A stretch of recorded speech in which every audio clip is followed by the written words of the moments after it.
my lovelies, and welcome back to Duchess of Success. It is Anne here, and I just want to say sorry for being away for so long. I have been super busy and I just haven't been able to execute my videos in the way in which that I wanted to do them. So I'm going to go back to my original style of making videos until such a time that I can go back to making the sit down type of videos that I had initially envisioned. I really just want to get content out for you guys. There is so much happening right now in the Sussex world, and until I'm a little bit more settled, I think it's best that I just make videos like this. So in today's video, I want to talk about the so-called new version of Finding Freedom that is going to be coming out, and this set off a few alarm bells for me.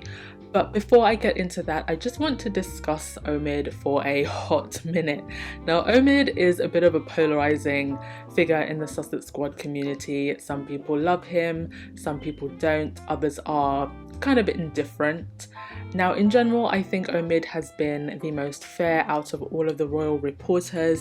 He often comes to the defense of the Sussexes and has even thrown some shade and side-eye towards some of his royal reporter peers, and it wouldn't be surprising because he is of mixed heritage. He has spoken about how he has experienced microaggressions from other people. I think from the beginning, Omid has always wanted to be fair and balanced, and because he didn't sell himself out to the firm's machine, has been given a hard time because of it. I do think though that we have to have some perspective.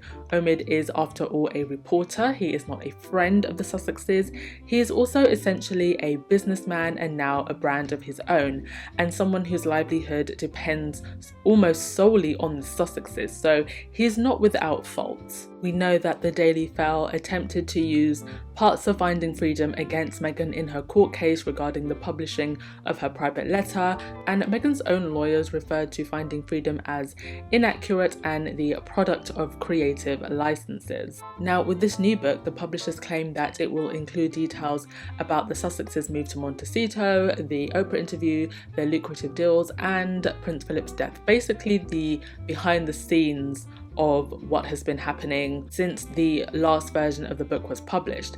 And here's why I'm wary about this, the same way I was wary about the first book and why it set off alarm bells for me. Since Harry and Meghan left Canada, their private and business life has been airtight. There have been no leaks. So how would Omid and his writing partner Carolyne Durant, who I'm going to get into in a minute, how would they know any of the behind the scenes details of what went on? This is why for me personally, unless it comes directly from Harry and Meghan, I really don't pay it any attention or don't take it seriously. I mean, you had paparazzi still parked outside Tyler Perry's house when Meghan and Harry had already been living in their new Montecito home for months. Every single time Harry and Meghan announce something, it's fresh news to everybody. So what groundbreaking commentary is it that this new version of Finding Freedom has to offer?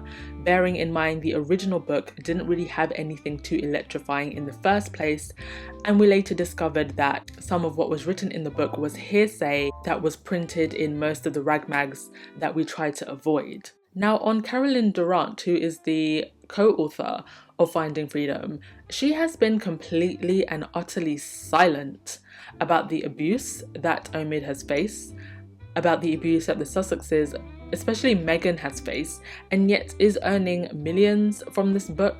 Now, not that I am personally for such a book at all, but I don't understand why Omid wouldn't have actually just undertaken this project himself, because he seems to be standing for it the hardest and yet taking the most flack.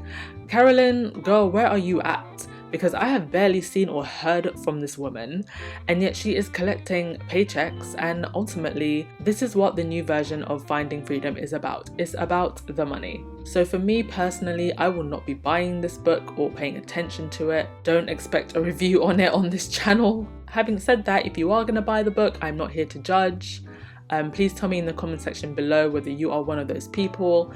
What did you think of the last book, and what do you think of this new upcoming one? Let me know in the comment section. I'm hoping that with this new format, I'll be able to get new videos to you a lot more frequently. Thank you so much as always. Thank you so much to all of my new subscribers, and I will see you in the next video, my darlings. Bye.